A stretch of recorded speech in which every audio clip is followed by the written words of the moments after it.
মুরগির মাংস দিয়ে আজকে লাউ রান্না করছি।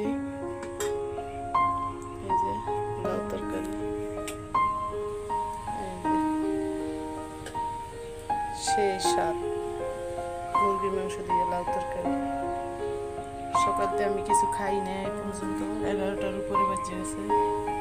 এই যে সকাল চাপটি বানাইছিলাম, চাপটি আর লাউ ছিঁড়ে মাখিয়ে নিছি, এটা আমি খাবো সকালের নাস্তা হিসেবে।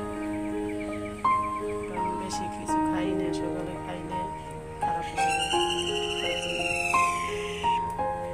পোলাও ছিল ফ্রিজে, গরম করতেছি, মেয়েরা খাইবে। এদিন মেয়ে বানাইছিল, রাঁধছি। এই পোলাও আসছিল ফ্রিজের ভিতরে, টিপে রাখছিলাম। কাঁঠালের বেশি ভাজি নিছি, এটি করতে পারি।